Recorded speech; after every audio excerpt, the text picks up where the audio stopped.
So in 1909, when we created the pension system, average life expectancy in the UK was 47. Yeah. And it was for people over the age of 70. And now most scientists are telling us that, if you go to a classroom today and talk to a group of kids, most of those kids will live to 100 or past 100.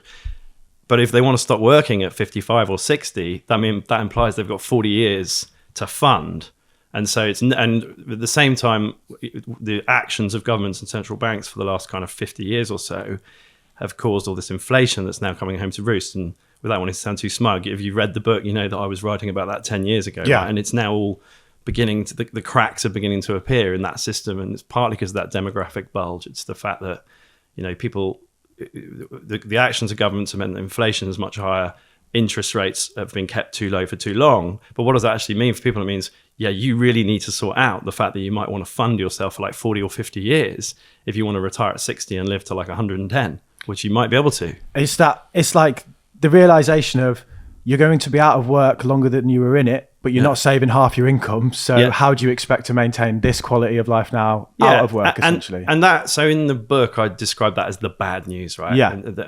But the countervailing good news, which hopefully, we can come on to or whatever, and certainly it's a big part of the book, is that for a couple of really key structural reasons, there are ways of beating that reality. Mm-hmm. And maybe we'll come on to, the power of compound interest. The fact, so I use this example of, if somebody can put £5,000 into an account the day a child is born, like if you're lucky enough to have like a great Aunt Agatha or whatever, if that can return 10% per annum from the day the child is born to when they're 55 years old, which in the UK is the first time you can legally retire, with no further investment, just a one-off investment of £5,000, they'll have 945 grand on their 55th birthday. Because after year one, it's 5,500, and after year two, it's 6,050, and on and on and on. So I just had a kid. What would I have to put that into? Junior that sounds SIP. pretty good. Yeah. So The next question is, come on, mate, interest rates are nothing. Yeah, how's it gonna 2%. How on earth are you going to make 10%? And the very simple answer to that is, since January the 1st, 1872, not 1972, 1872,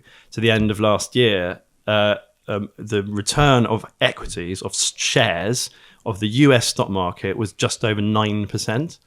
So, okay, I'm using 10% as an example, because mathematically it's easier. But broadly, if you'd invested in American shares consistently from the time your kid is born to the time your kid's 55, that's the sort of return they're going to achieve. Now, the next challenge to that is, okay, well, the first challenge is nobody can make 9%. Well, that's just wrong, because you can by investing in shares. And the next challenge is, okay, but if inflation's 10%, you're actually losing real wealth, so it kind of doesn't matter. It's a one-off shock, though, rather than... Exactly. So my broad point is that over a lifetime, and let's call a lifetime 0 to 55, just for the sake of argument, there'll be times where inflation's really high, there'll be times where inflation's lower. That you can't really legislate for that, but it just means that you really have to be doing something to be making a real return.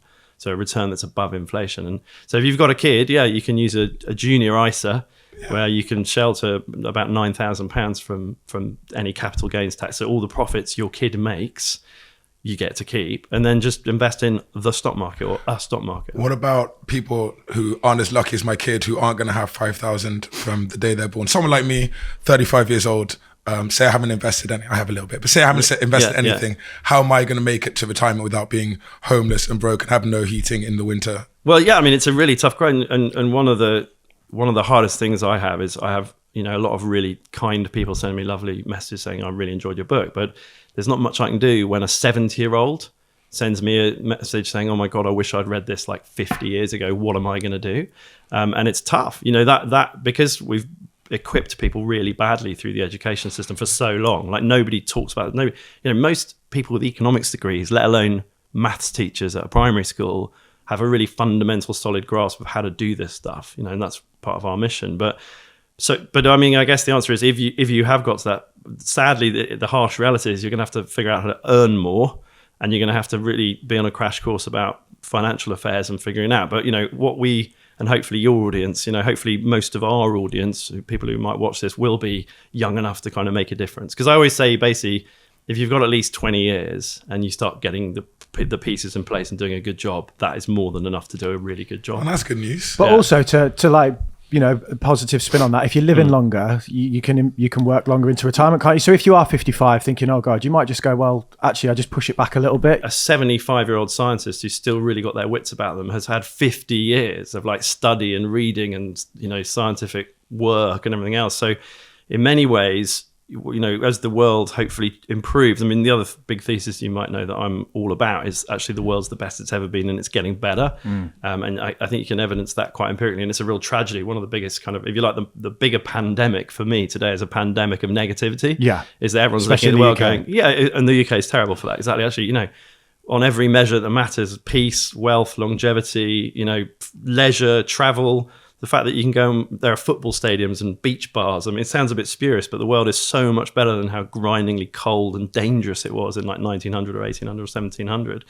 And I think as the world changes and improves, there's a chance that we have sort of new economic models where, engineers and biotech entrepreneurs and writers and scientists or whatever, actually the best years of your life in terms of your earnings power might be from 70 to 90. If you're still fit and healthy, that could make a difference. So I guess the answer to your question, if you're 50 and you haven't quite sorted out, well, just try and keep healthy and fit and add value. How do you end up saving when like everything is getting more expensive and wages aren't going up in the same rate as everything, cost of living? Well, look, I mean, our very simple shtick is if you save and invest 10% of what you earn every month from the minute you earn it, whether you're working in a bar and you're 22 or you've just been paid a huge bonus and you're 60 and a lawyer or, whatever, wherever, and all points in between. If everybody just learns enough about financial services and investment, basics of capital markets to feel confident.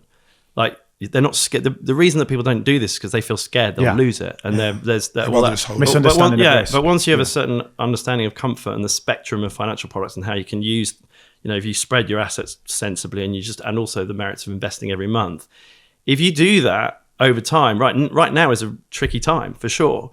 Anybody who's been doing that for 10 years is in a much, much better position than somebody who hasn't, right? But equally, because as I said, I don't want it to sound too trite. If you haven't, okay, so at the moment, you just have to batten down, put your head down, try and find some savings where you can. Perhaps you can't save. Although I would say we always go back to the fact that a lot of the stockbroking platforms in the UK let you invest 25 quid a month. That's kind of your entry ticket, right? Now, there are online robo-advisor type outfits that are even lower numbers than that, but they're quite expensive as a percentage of what you're investing. But basically, if you can just keep the habit going of like 25 quid a month or 50 quid a month through times like this into sensible investments, just ignore it, comes off the top of whatever you're earning every month. When things get better and the economy is better, then you can do a bit better than that. And then over time and again, I go back to this, over a lifetime of investing, sometimes, the markets will be great and the economy will be great and employment prospects will be great sometimes. And the other thing is, it's all about the long term. But I think, the record of at least 2 centuries is that if you kind of put your fingers in your ear and shut your eyes and just try and save and invest a bit every month in a global, sensible way over a lifetime, it will work.